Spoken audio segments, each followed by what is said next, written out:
ఈ రోజు తెలుగు పంచాంగం ప్రకారం తిథి, నక్షత్రం, యోగం, కరణం, అమృతకాలం, దుర్ముహూర్తం వంటి ముఖ్యమైన వివరాలను తెలుసుకుందాం. ఈ సమాచారం మీ దినచర్యను ప్లాన్ చేసుకోవడంలో ఉపయోగపడుతుంది. పంచాంగం ప్రకారం పంచాంగంలో 5 ముఖ్యమైన అంశాలు ఉంటాయి. అవి తిథి, వారం, నక్షత్రం, కరణం, యోగం, భవ తదితర కరణాలు 11 ఉంటాయి. తిథిలో సగభాగంగా వీటిని లెక్కిస్తారు.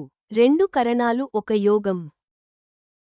శ్రీ విశ్వావసు నామ సంవత్సరం, దక్షిణాయనం, శరత్ ఋతువు తిథి, పాడ్యమి రాత్రి అర్ధరాత్రి 3:03 వరకు తర్వాత విదియ నక్షత్రం, ఉత్తర ఉదయం 11:21 వరకు తర్వాత హస్త యోగం, శుక్ల రాత్రి ఉదయం 8:08 వరకు కరణం, స్తుగ్నమ మధ్యాహ్నం అర్ధరాత్రి 2:09 వరకు భవ రాత్రి అర్ధరాత్రి 3:03 వరకు వర్జ్యం, రాత్రి ఉదయం 9:25 నుంచి రాత్రి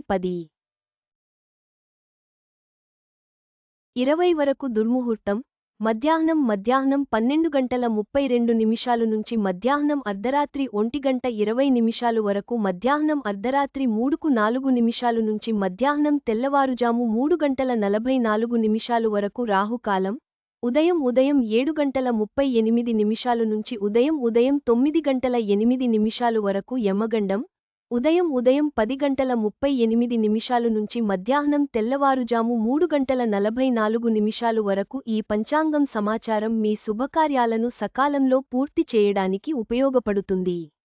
దుర్ముహూర్త సమయాన్ని నివారించి అమృతకాలంలో శుభకార్యాలు చేపట్టండి.